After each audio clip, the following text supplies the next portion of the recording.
السلام علیکم دوستو، آج آپ لوگوں کے ساتھ بہت ضروری اور اہم ویڈیو شیئر کر رہا ہوں۔ اس ویڈیو کو اینڈ تک لازمی دیکھیں اور اپنے دوستوں کے ساتھ ضرور شیئر کریں، کیونکہ اس ویڈیو میں آپ لوگوں کو بہت اہم معلومات اور ایمرجنسی کی حالت میں کام آنے والی چیزوں کے بارے میں بتاؤں گا، اور ایک چھوٹی سی ویڈیو بھی دکھاؤں گا کہ کس طرح ہماری چھوٹی چھوٹی باتوں اور لاپرواہی کی وجہ سے ہم بہت مشکل میں پڑ جاتے ہیں۔ تو سب سے پہلے ہمارے گھر میں یہ چیز ضرور ہونی چاہیے۔ اس کی ضرورت کسی بھی وقت خدا نخواستہ ہو سکتی ہے۔ ایسی ضروری چیزیں تو بہت ہے، لیکن آج کی ویڈیو میں ایسی کچھ ضروری چیزوں کے بارے میں بات کرتے ہیں۔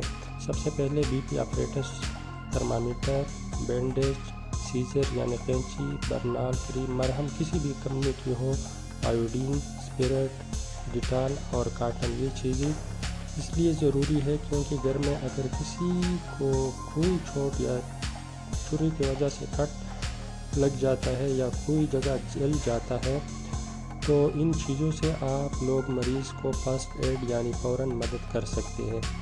یہ ویڈیو ایک 12 سال کے بچی کی ہے۔ یہ میرے کلینک میں 2 ہفتے پہلے آیا تھا۔ اس کو ہلکا سا چوٹ لگی تھی اس کی انگلی پر، لیکن اس نے نہ صفائی کا خیال رکھا اور نہ کوئی پٹی کی، تو اس کا یہ زخم اتنا خراب ہو گیا تھا کہ اس کی زخم میں کیڑے ہو گئے تھے، اور یہ کیڑے جس کو مگوگٹ وارم بھی کہتے ہیں، یہ بہت خطرناک ہوتے ہیں۔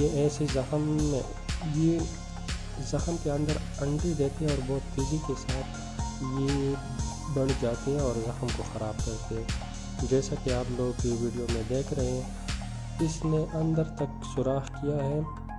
تو ویڈیو دکھانے کا مقصد صرف یہ ہے کہ اگر خدا نخواستہ کسی کے ساتھ بھی ایسا ہو، خاص طور پر بچوں کے ساتھ، تو اس کا صحیح طرح سے خیال رکھے، پانی سے زخم کو بچائے اور پٹی کرے، ہر روز نیو پٹی کرے، اسی طرح اس کا زخم جلدی ٹھیک ہو جائے گا۔ اگر ویڈیو پسند آئے ہو تو ویڈیو کو لائک کرے، شیئر کرے اور چینل کو ضرور سبسکرائب کرے تاکہ آپ لوگ کو نیو ویڈیو ملتی رہے، اور اگر کوئی سوال ہو تو نیچے کمنٹس باکس میں ضرور کرے۔ شکریہ۔